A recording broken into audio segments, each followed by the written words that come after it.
I stood on the threshold of our new home in Austin, glancing around the bright, spacious living room, where a warm beam of sunlight streamed in through the large windows. This was a new beginning for Kevin and me, a promise of fresh opportunities and hopes. After the hectic years in noisy New York, we were eager for a change. Austin seemed like the perfect place. Not too big, not provincial either, and its creative atmosphere attracted us both. My husband, Kevin, had gotten a job as a professor at the local university, and his work quickly absorbed him completely. He dove headfirst into writing a book about cultural transformations in society, which left me alone with my thoughts and a new psychotherapy practice. I had just opened my office, and the start seemed promising. Patients came with hope and anxiety, and I was ready to support them in their struggles, helping them find their way to themselves. One evening, when I returned home after a long day, Kevin was sitting in the kitchen, his face thoughtful, his gaze fixed on a cup of cold coffee. He looked up, and I noticed a shadow of worry in his eyes that hadn't been there before. "Em," he began, pushing the cup aside. "I wanted to talk to you. I think it's important." I sat down across from him, nervously clasping my hands, waiting to hear something troubling. "Do you remember my brother Joshua?" he asked. "He's in a tough situation in Chicago right now. He needs a place to stay for a while, just to get back on his feet. I offered for him to stay with us." I was silent, processing what I had just heard. Of course I knew about Joshua. Kevin rarely mentioned him, and our encounters had been fleeting. He was a few years younger than Kevin, and they had always seemed like different people to me. Kevin was focused, even somewhat reserved, while Joshua was restless, with a certain rebellious spark in his eyes. The last I had heard, he was living in Chicago, constantly changing jobs and social circles. What happened to him? I asked cautiously, feeling a slight unease growing inside me. Kevin shrugged, as if avoiding eye contact. He didn't go into details. He says he needs time to figure things out. It's temporary, Em. I'm sure he'll find his place soon. I nodded, though everything inside me had turned upside down. I knew Kevin had made the offer out of the goodness of his heart. He always wanted to help family, even if it was beyond his means. "Of course," I said, trying to hide the uncertainty in my voice. "If it's important to you, he can come." Joshua arrived on our doorstep 2 weeks later, when the quiet Saturday evening had already turned into night. I opened the door, and in front of me stood a tall man with a tired, almost battered-looking face. His dark hair was disheveled, and the light stubble made him appear even more lost. He was holding only one large bag, the sole witness to his troubled past. "Hi, Emily," he said, forcing a smile. "I hope I'm not intruding too much." "No, it's fine," I replied, trying to sound more welcoming than I felt. "Come in. You must be exhausted." Joshua stepped into the house, and as he entered, the space seemed to shrink.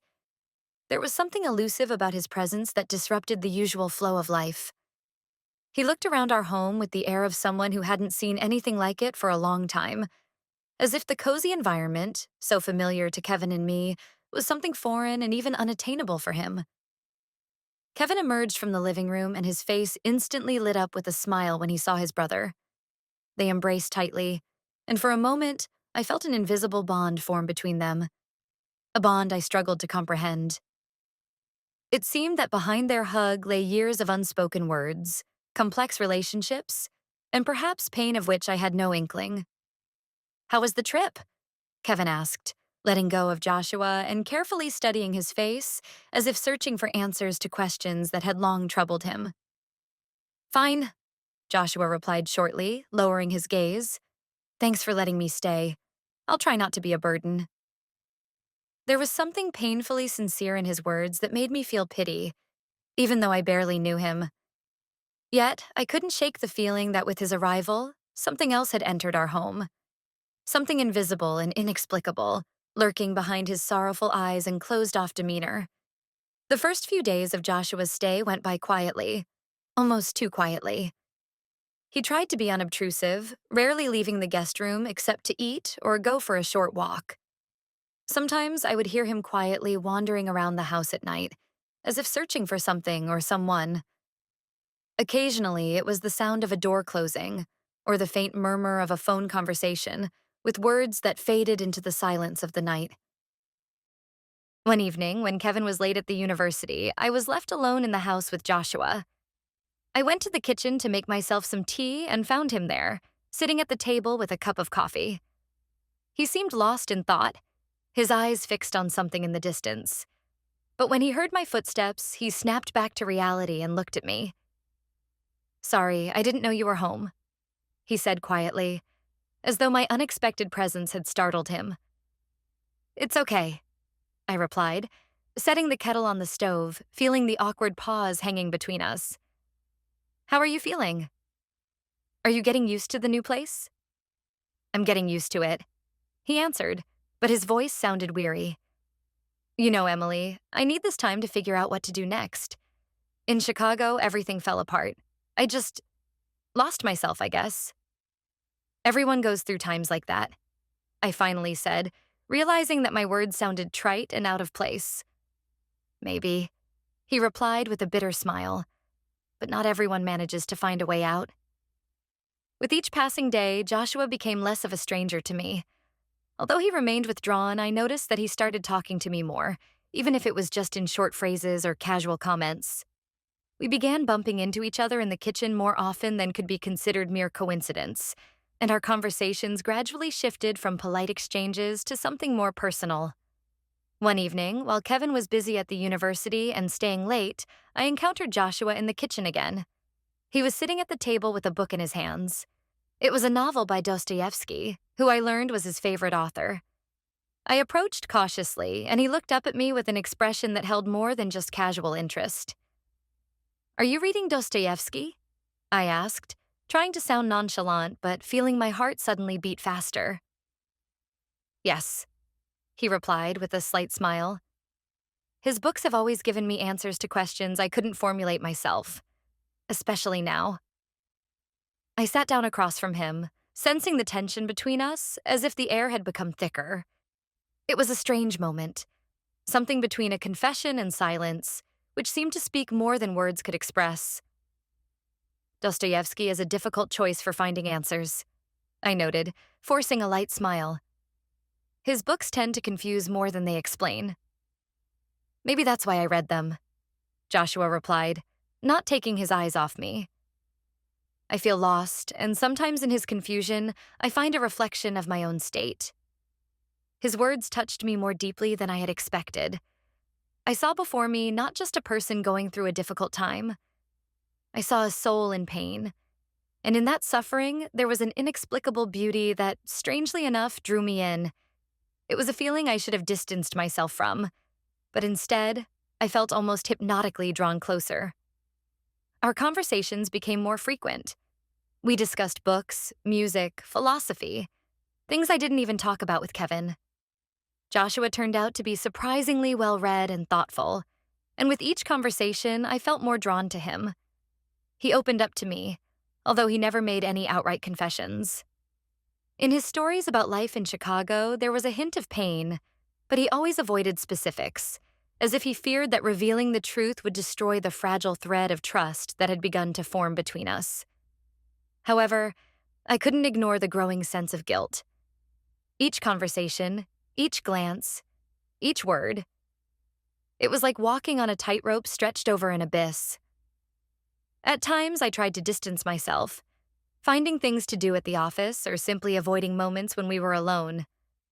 But each time I saw him, something inside me pulled me back. One day, I caught myself looking for excuses to talk to him again. It was like an obsession. I told myself it was just professional interest in his condition, that I wanted to help him. But I couldn't deny that the feelings emerging inside me were far from professional. Joshua seemed to understand this as well. He noticed my attempts to pull away, and at the same time, he grew increasingly persistent. It was in the small things, suggestions to take a walk together around the city, go to an exhibition, or listen to live music at a local cafe. There was always an unspoken request in his eyes, something he didn't articulate, but which I increasingly felt directed at me. "Emily, why don't we go out somewhere this weekend?" he asked one day when we were alone in the living room. His voice was quiet, but there was a note of insistence in it. I hesitated, not knowing what to say. An inner voice screamed at me that this was the wrong decision, that I was playing with fire. But I also knew that I couldn't find the strength to refuse. Okay, I replied, and a look of slight surprise mixed with satisfaction flashed across his face, as if he had won an argument I hadn't even noticed. Joshua and I went to a small art cafe on the outskirts of the city, where live music played every Saturday. I chose this place, hoping that the noise and bustle would help mask the tension between us. We sat at a small table by the window, and Joshua seemed unusually lively. He spoke about music, reminisced about his travels in Europe, and described the atmosphere of little French clubs where jazz played until dawn. "Do you like jazz?" he asked, interrupting his own memories as if for the first time truly curious about my opinion. "Yes," I replied, lowering my voice a bit. It has always felt sincere to me, like a confession. Music without any pretense. Joshua nodded thoughtfully, and I noticed his gaze lingered on me a bit longer than usual. In that moment, I realized our conversations had shifted from ordinary discussions to something more personal, an exchange of thoughts and feelings that were not meant for outsiders. When the music stopped, we stepped outside, and the cool night air immediately enveloped us. I felt as though I was standing on the edge of a cliff, knowing that with each step forward, I was losing control of the situation. Joshua suggested a walk along the riverfront, and I agreed, even though every cell in my mind resisted, warning that this was a bad idea. We walked side by side, not touching, but the distance between us seemed to close on its own. At some point, he stopped and, turning to me, spoke in a quiet voice, something unresolved lingering in his tone. "Emily, there's something I need to tell you." His words hung in the air like an unfinished thought, promising change. I didn't know what he was about to say, but I intuitively understood that his confession could destroy everything I had been trying so hard to preserve. "Don't," I interrupted him, feeling a chill and anxiety tighten around my throat. "We shouldn't—" But before I could finish the sentence, he stepped closer, and as if yielding to some inner impulse, he leaned in to touch my lips. The kiss was abrupt, spontaneous. "I'm sorry," he whispered, his voice filled with uncertainty. "I shouldn't have—" "No," I interrupted, looking away. "This is a mistake. We can't do this." I felt emotions boiling inside me, contradicting each other. I knew it was the wrong decision, that this kiss could ruin my marriage, but I couldn't deny that something inside me was still drawn to Joshua, no matter how much I tried to resist it. We returned home in silence, each of us lost in our thoughts. I noticed the way Joshua looked at me by the door, as if he wanted to say something but remained silent, while I, gathering all my strength, quickly went up the stairs to my room, avoiding any further conversation. When Kevin returned home that evening, I met him in the living room, trying to hide my inner turmoil. He looked tired after a long day at work, but still walked over to me and embraced me, as he always did. I pressed against him, feeling how his warmth awakened a strange sense of longing and guilt in me, growing with each passing second. "Are you okay, Em?" he asked, looking at me closely. "You look tired." "Yes, just a lot of work," I replied, avoiding his gaze. "I think I need a little rest." For a moment, I thought I could just continue living as before and forget what had happened. But over the next few days, the feeling of guilt didn't leave me for a minute, no matter how hard I tried to suppress it. When Kevin came home, I was sitting in the kitchen, unable to lift my eyes when he walked in. "We need to talk," I said, trying to keep my voice steady, though my hands were trembling. He frowned when he heard my words, as if sensing something was wrong. "About what?" he asked cautiously, stepping closer. "About Joshua." I paused, trying to find words that wouldn't hurt him too much. "About what happened between us." I fell silent, not knowing how to explain, how to find the words that wouldn't completely destroy his world. But I continued, unable to hold back any longer. "A few days ago, When you were working late, he and I were alone. We talked. Then we went for a walk. And it happened. We kissed. A cold and deafening silence followed. Kevin looked at me as if he couldn't believe his ears. His expression changed, and something dark and dangerous flared in his eyes. Are you saying that you let my brother do that? His voice was quiet, but there was restrained anger in it. It wasn't planned, I said quickly, feeling panic rise in my chest. I don't know what came over us. It just happened, and I immediately regretted it. Regretted? He repeated, struggling to keep his composure. You didn't just regret it. You betrayed me. His words, heavy and sharp like knives, pierced me to the core. I tried to explain that it was a moment of weakness, that I didn't mean to hurt him, but my justifications only made things worse. Kevin abruptly stood up and headed toward the door. I don't know how we can get past this, he said, not looking at me. I need time to think. When he left, I felt utterly empty. The silence in the house became unbearable, and I realized that merely confessing couldn't fix what was broken. Kevin was right. I had betrayed his trust, and the consequences of that act were inevitable. That night, I cried as I hadn't cried in many years. They were tears not just of pain, but of loss, and the realization that I had made an irreparable mistake. The most terrifying thought was that I could never put everything back the way it was. The next few days passed in a state of complete uncertainty. Kevin seemed to have disappeared from our lives. He would come home late, avoid me, and our conversations were reduced to monosyllabic phrases, devoid of warmth and the usual closeness. I understood that with each silent night, a chasm was growing between us, but I didn't know how to bridge it. Attempts to explain or just talk about us were met with his detachment. Joshua stayed in the background, clearly aware that his presence was only making the situation worse. He hardly left his room, and we didn't run into each other even by chance, as if he was trying to make himself invisible. But despite all his efforts, I could still feel that he was here, in the house, that his presence remained an inseparable part of what was happening. One evening, when I returned home after consultations, Kevin was waiting for me in the kitchen. His face was impassive, but there was something new in his eyes, either exhaustion or determination. I think we need time to figure things out, he said, finally breaking the silence. I've decided to live separately for a while. It'll help both of us think. How long? I asked quietly, afraid of the answer. I don't know, Kevin replied, avoiding my gaze. A few weeks, maybe longer. We both need space. Kevin packed his things the next day and left without saying another word. There was something unspoken in his eyes as he closed the door behind him. Left alone, I felt the silence weighing down on the house. It wasn't just an absence of sound. It was an emptiness in which I found myself alone. I understood that his staying in our home was no longer appropriate, that it was only worsening my torment and threatening what was left of my marriage. I found him in the backyard, sitting on a bench, lost in thought. He looked exhausted, as if he too was living through his own suffering. Joshua, we need to talk, I began, feeling my heart tighten with fear of the upcoming conversation.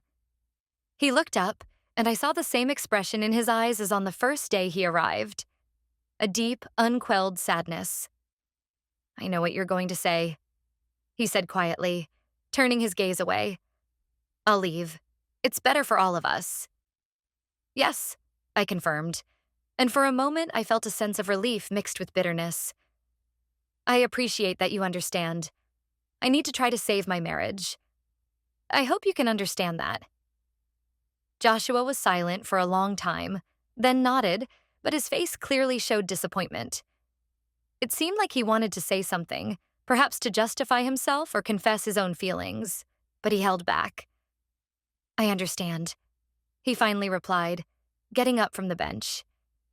I didn't want to hurt you, Emily, and I didn't want to ruin your life.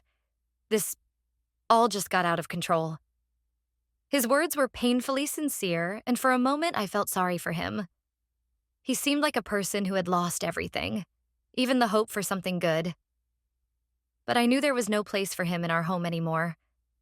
Joshua left that same day. When he was leaving, his parting words left me with a strange feeling of emptiness. "Be happy, Emily. I sincerely hope you and Kevin make it." The first few days after Kevin and Joshua left merged into a monotonous sequence of hours that I spent alone in our empty house. For the first time in a long while, I had to face myself and the silence that filled every room like a fog. It seemed that even the walls retained the memory of what had happened, making it unbearable to stay here.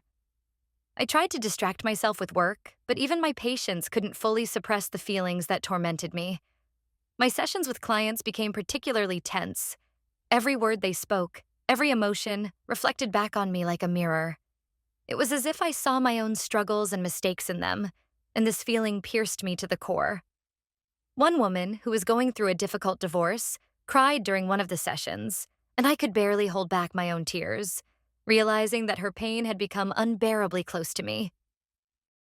One day, after a difficult day at work, I decided to do something I had been considering since Kevin left. I scheduled an appointment with a couples therapist. My profession had taught me that sometimes a person needs someone from the outside to help them see their mistakes and understand how to move forward.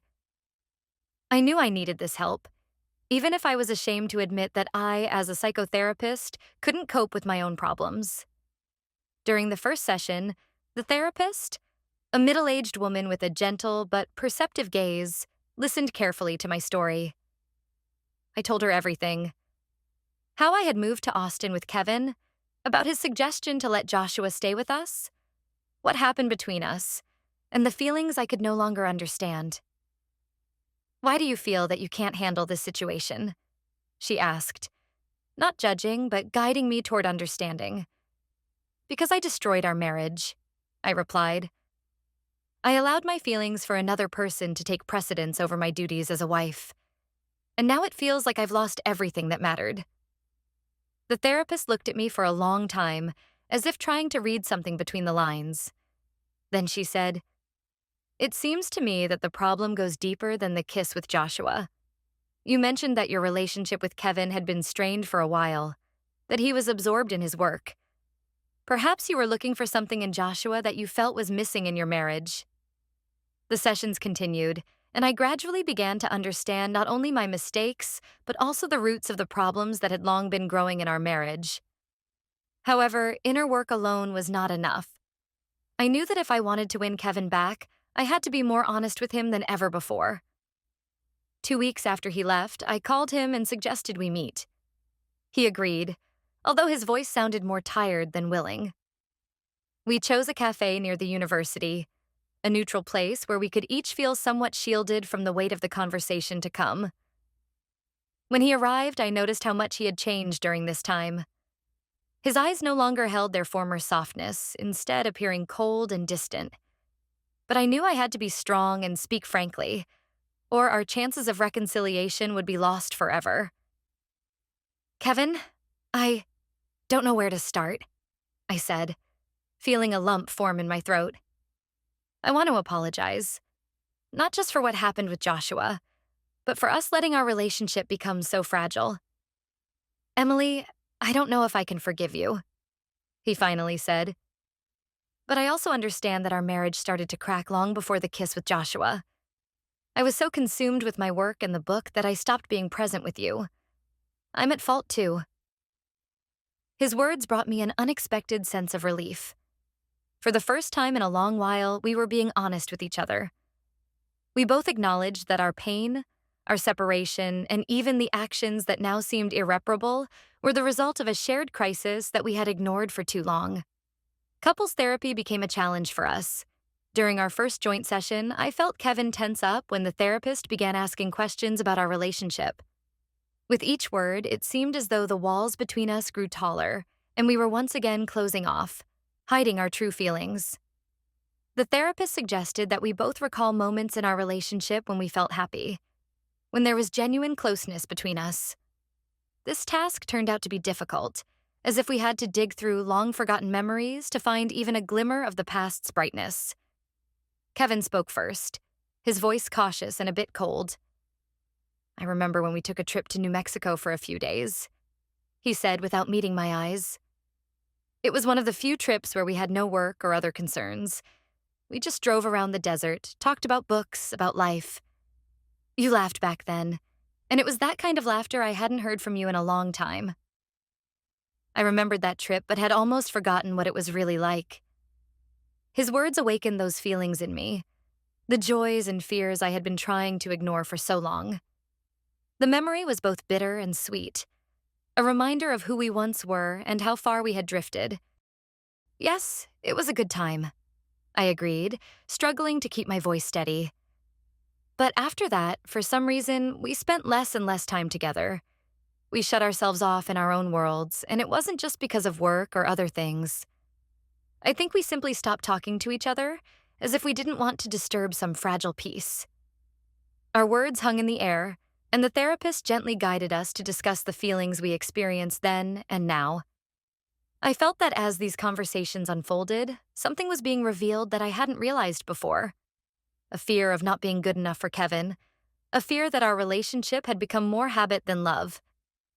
The sessions continued, and gradually we began opening up to each other more than we had in recent years.